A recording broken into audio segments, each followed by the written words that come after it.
ओम शांति। ओम शांति। आज के महावाक्य बाबा के मीठे मीठे। तारीख है 30/6/2021। प्रातः मुरली ओम शांति बाप दादा मधुबन। आज बाबा कहते हैं, मीठे बच्चे, बाप की आशीर्वाद लेनी है तो सर्विस एबल सपूत बच्चे बन सबको सुख दो, किसी को भी दुख ना दो। आज का प्रश्न है, धर्मराज की सजाओं से बचने के लिए किन ईश्वरीय नियमों पर ध्यान देना है? उत्तर है, कभी भी ईश्वर के सामने प्रतिज्ञा कर उसकी अवज्ञा नहीं करना है, किसी को दुख नहीं देना है, क्रोध करना, तंग करना अर्थात ऐसी चलन चलना जिससे ईश्वर का नाम बदनाम हो तो उन्हें बहुत सजाएं खानी पड़ती। इसलिए ऐसा कोई कर्म नहीं करना है। माया के कितने भी तूफान आए, बीमारी उथल खाए, लेकिन राइट और रॉन्ग की बुद्धि से जजमेंट कर रॉन्ग कर्म से सदा बचे रहना। आज का गीत है, कौन आया मेरे मन के द्वारे सवेरे सवेरे। ओम शांति। ओम शांति। ओम शांति। यह किसने कहा ओम शांति? बाप और दादा। यह तो बच्चों को ज़रूर निश्चय होगा कि हमारा पारलौकिक बाप है, पारलौकिक बाप है। परम पिता परमात्मा शिव और यह ब्रह्मा सब बच्चों का अलौकिक बाप है। इनको ही प्रजापिता ब्रह्मा कहेंगे। इतने बच्चे और किसके होते हैं क्या, सिवाय प्रजापिता ब्रह्मा के? पहले नहीं थे। जबकि बेहद के बाप ने इसमें प्रवेश किया है तो यह हो गया है दादा। यह दादा खुद कहते हैं कि तुमको पारलौकिक बाप की प्रॉपर्टी मिलती है। पोतरे हमेशा दादा के वारिस होते हैं। उनका बुद्धि योग दादे में जाता है, क्योंकि दादे की प्रॉपर्टी का हक मिलना है। जैसे राजाओं के पास जो बच्चे जन्म लेते रहेंगे, ऐसे ही कहेंगे बड़ों की प्रॉपर्टी है। बड़ों की प्रॉपर्टी पर उन्हों का हक है ही। तुम बच्चे जानते हो कि हम बेहद के बाप द्वारा बड़ी से बड़ी प्रॉपर्टी स्वर्ग की बादशाही ले रहे हैं। हमको वह बाप पढ़ा रहे हैं। तुम अब सम्मुख बैठे हो। सम्मुख का नशा भी नंबरवार पुरुषार्थ अनुसार रहता है। कोई की दिल में तो बड़ा लब रहता है। हम ऊंच से ऊंच भगवान के आकर इस साकार माता पिता द्वारा वारिस बनते हैं। बेहद का बाप बहुत मीठा है, जो हमको राजाई के लायक बनाते हैं। माया ने बिल्कुल ही नालायक बना दिया है। कल बाबा के पास कोई मिलने के लिए आए थे, परंतु वह कुछ समझते थोड़े ही थे। बाबा ने समझाया, यह सब ब्रह्मा कुमार हैं। तुम भी ब्रह्मा के व शिव के बच्चे हो ना? कहा है तो ज़रूर, यह सिर्फ सुनकर कहा, परंतु दिल में लगा नहीं, तीर लगा नहीं कि सचमुच हम उनके बच्चे हैं। यह भी उनके बच्चे हैं, वर्षा ले रहे हैं। वैसे ही हमारे पास भी कई बच्चे हैं जिनको बहुत थोड़ा बुद्धि में बैठता है। वह खुशी, वह रुआब नहीं दिखाई पड़ता है। अंदर बड़ा खुशी का पारा चढ़ना चाहिए। वह सारा चेहरे पर भी आता है। अभी तुम सजनियों का ज्ञान श्रृंगार हो रहा है। तुम जानते हो हम साजन की सजनियाँ हैं। एक किसान खेती का काम करने वाले की लड़की की कहानी है ना। एक राजा किसान की लड़की को ले आया, परंतु फिर भी उसे राजाई में मज़ा नहीं आया, तो लड़की को वापस गाँवड़े में छोड़ आया। बोला तुम राजाई के लायक नहीं हो। यहाँ भी बाप श्रृंगार करते हैं, तुम भविष्य में महारानी बनो। कृष्ण के लिए भी कहते हैं भगाया पट रानी बनाने के लिए, परंतु कुछ समझते नहीं हैं।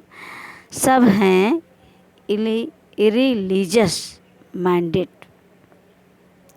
इरिलीजियस माइंडेड माने मीनिंग होता है कि कोई चीज़ रिलीजियस, इन रिलीजियस अभी ओपन नहीं हुई है। समझते हैं ऐसी ही दुनिया चलती रहती है। कुदरत है बहुत है जो मंदिर टिकाड़े में भी नहीं जाते, न शास्त्रों आदि को मानते हैं। गवर्नमेंट भी धर्म को मानने वाली नहीं है। भारत किस धर्म का था, अब किस धर्म का है, बिल्कुल नहीं जानते। अभी तुम बच्चे हो दैवी कुल के, जैसे वह क्रिश्चियन कुल के हैं वैसे तुम ब्राह्मण कुल के हो। बाप कहते हैं पहले पहले तुम बच्चों को पतित शूद्र से ब्राह्मण बनाता हूँ। पावन बनते बनते फिर 21 जन्मों के लिए तुम दैवी संप्रदाय बन जाएंगे। दैवी गोद में जाएंगे, आगे थे आसुरी गोद में। आसुरी गोद से फिर तुम ईश्वरी गोद में आए हो। एक बाप के बच्चे भाई बहन हैं। यह एक वंडर है। सब कहेंगे हम ब्राह्मण कुल के हैं, हमको तो श्रीमत पर चलना है, सबको सुख देना है, रास्ता बताना है। दुनिया में कोई नहीं जो मुख से कहे बेहद के बाप से बेहद का वर्षा कैसे लिया जाता है। तुमको बेहद का बाप मिला है, तुम ही उनके बच्चे बने हो। बुद्धि से जानते हो कल्प पहले जिन्होंने बाप से वर्षा लिया होगा वही आकर लेंगे। थोड़ा भी बुद्धि में होगा तो कभी ना कभी आकर पढ़ेंगे, आएंगे तो कुछ ना कुछ लेने के लिए। तुम्हारे में भी नंबरवार जानते हैं, आज पावन बनने लिए आए हैं, कल फिर पतित बन पड़ते हैं। किसका खराब संग लगने से भूल जाते हैं कि बाप का बनकर फिर बाप को छोड़ा तो बहुत पाप आत्मा हो जाते हैं। जैसे कोई किसका खून करते हैं तो पाप लगता है, वह पाप भी थोड़ा है। यहाँ जो बाप का बनकर फारकती दे देते हैं, प्रतिज्ञा कर फिर भिखारी बन पड़ते हैं तो बहुत पाप लगता है। अज्ञान काल में इतना नहीं लगता जितना ज्ञान में लगता है। अज्ञान काल में तो मनुष्यों में क्रोध कॉमन होता है। यहाँ तुमने किस पर क्रोध किया तो 100 गुणा दंड हो जाता है। अवस्था बिल्कुल गिर जाती है क्योंकि ईश्वर का फरमान नहीं मानते हैं। धर्मराज का फरमान मिलता है, पवित्र बनना है। तुम ईश्वर का बन जरा भी उनके फरमान की अवज्ञा की तो 100 गुणा दंड चढ़ जाता है। क्रिएटर तो वह एक है, ब्रह्मा विष्णु शंकर भी उनकी रचना है। धर्मराज भी क्रिएशन है। धर्मराज का रूप भी बाबा साक्षात्कार कराते हैं, फिर उस समय सिद्ध कर बतलाते हैं। देखो तुमने प्रतिज्ञा की थी हम क्रोध नहीं करेंगे, किसको दुख नहीं देंगे, फिर भी तुमने इनको दुख दिया, तंग किया। अब खाओ सज़ा। बगैर साक्षात्कार सज़ा नहीं देते हैं, प्रूफ तो चाहिए ना। वह भी समझते हैं बरोबर मैंने बाप को छोड़कर यह कुकर्म किया। बदनामी कराने से फिर बहुतों पर आफत आ जाती है। कितनी अबलाएं बंधन में आ जाती हैं। सारा दंड बदनामी कराने वालों पर पड़ जाता है। इसलिए बाप कहते हैं बड़े ते बड़ा पाप आत्मा देखना हो तो यहाँ देखो। धोबी के पास बहुत मैले सड़े हुए कपड़े जब होते हैं तो सटका लगाने से फट पड़ते हैं। तो यहाँ भी सटका सहन न कर सके, न कर चले जाते हैं। ईश्वर की गोद में आकर डायरेक्ट उनकी अवज्ञा की तो सजा खानी पड़ेगी। जो हेड ब्राह्मणी पार्टी ले आती है उन पर बहुत बड़ी रिस्पॉन्सिबिलिटी है, माने जिम्मेदारी है। एक ने भी अगर हाथ छोड़ दिया, बेकारी बना, तो उनका पाप ले आने वाले पर आ जाएगा। ऐसे कोई को भी इंद्र सभा में नहीं लाना चाहिए। नीलम परी पुखराज परी की कहानी भी तो है ना।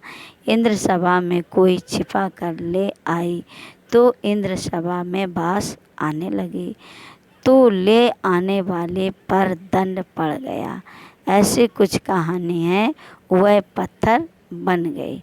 बाबा पारसनाथ बनाते हैं, फिर अगर अवज्ञा की तो पत्थर बन जाते हैं। राजाई पाने का सौभाग्य गंवा देते हैं।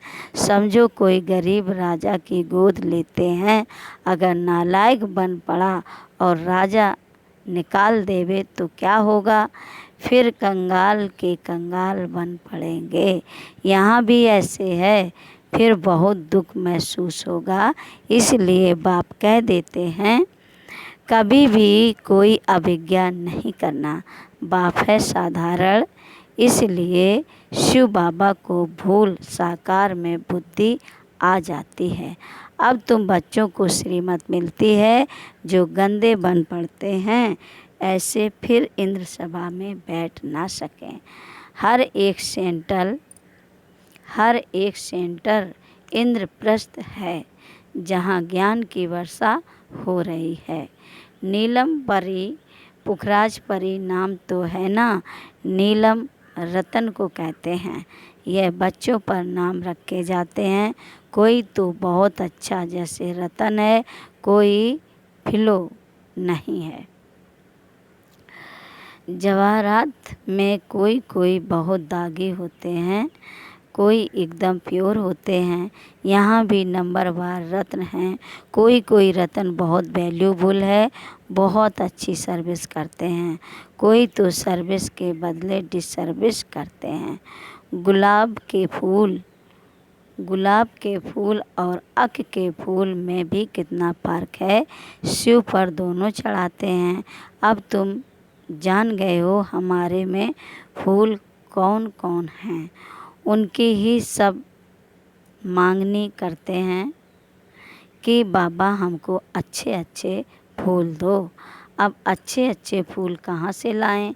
रतन ज्योति फूल तो कॉमन होते हैं। यह बगीचा है ना, तुम ज्ञान गंगाएं भी हो, बाबा तो सागर ठहरा ना। यह ब्रह्मा है, ब्रह्मपुत्रा, बड़े ते बड़ी नदी। कलकत्ते में ब्रह्मपुत्रा नदी बहुत बड़ी है, जहाँ सागर और नदी का बड़ा भारी मेला लगता है। बरोबर ज्ञान सागर बाबा है। यह चैतन्य ज्ञान सागर है। तुम भी चैतन्य ज्ञान नदियाँ हो। वह तो है पानी की गंगाएं। वास्तव में नदियों पर नाम पड़ा है, परंतु आसुरी संप्रदाय यह भी भूल गए हैं। हरिद्वार में गंगा के किनारे पर चतुर्भुज का चित्र दिखाते हैं, उनको भी गंगा कहते हैं, परंतु मनुष्य समझते नहीं कि यह चतुर्भुज कौन है। बरोबर इस समय तुम सुदर्शन चक्रधारी बनते हो। तुम हो सच्ची ज्ञान नदियाँ। वह हैं पानी की। वहाँ जाकर स्नान करते हैं, समझते कुछ भी नहीं, बस देवी है। मनुष्य को तो कभी 4-8 भुजा होती नहीं है, कुछ भी अर्थ नहीं समझते। तुम बच्चे जानते हो बाबा हमको क्या बनाते हैं। हम तो 100% बेसमझ थे। बाबा की गोद लेने से हम स्वर्ग के मालिक बनते हैं। कल यहाँ कोई राजा हो, परंतु स्वर्ग के सुख और अभी के सुख में रात दिन का फर्क है। तुम्हारे में कोई ऐसे भी हैं जो बाप को नहीं समझते हैं तो अपने को भी नहीं समझते हैं। देखना चाहिए कि मैं कितनी खुशबू देता हूँ। उल्टा सुल्टा तो नहीं बोलता हूँ, क्रोध तो नहीं करता हूँ। बाप झट चलन से समझ लेते हैं कि यह बच्चा कैसे होगा। सर्वसेबुल बच्चे बाप को बहुत प्यारे लगते हैं। सब तो एक जैसे प्यारे नहीं लग सकते हैं। ऐसे बच्चों के लिए अंदर से ऑटोमेटिकली आशीर्वाद निकलती है। बाप का नाफरमान बरदार बच्चा होगा तो बाप कहेंगे ऐसा बच्चा मुँहा मुँहा भला, कितना नाम बदनाम करते हैं। इसको कहा जाता है तकदीर। किसकी तकदीर में क्या है झट पता लग जाता है। बाबा समझाते हैं यह सपूत बच्चा है, वह कपूत है। बाप दादा को नहीं पहचानना, तकदीर में वर्षा लेना नहीं है। तो क्या करेंगे। इस ज्ञान मार्ग में कायदे बड़े कड़े हैं। बाप पवित्र बने और बच्चे ना बने तो वह बच्चा हकदार नहीं हो सकता। उसको बच्चा नहीं समझेंगे, फिर कहेंगे हम तो शिव बाबा को वारिस बनाएंगे तो बाबा 21 जन्म के लिए हमको रिटर्न में देंगे। इसका मतलब यह नहीं कि बाबा के पास आकर बैठ जाना है। नहीं, गृहस्थ व्यवहार में रहते सबको संभालना भी है, परंतु ट्रस्टी होकर रहना है। ऐसे नहीं कि तुम्हारे बच्चों आदि को बाप बैठ संभालेंगे। नहीं, ऐसे ख्यालात वाले भटक पड़ते हैं। यहाँ बाबा के पास तो बिल्कुल पवित्र चाहिए। अपवित्र कोई बैठ ना सके, नहीं तो पत्थर बुद्धि बन जाएंगे। बाबा कोई श्राप नहीं देते हैं, यह तो एक ला है। बाप कहते हैं फिर खबरदार रहना, कर्मेंद्रियों से कोई पाप किया तो यह मरा। बड़ी भारी मंजिल है। बाबा का बच्चा बना तो फिर बीमारी सारी उथल खाएगी। डरना नहीं है।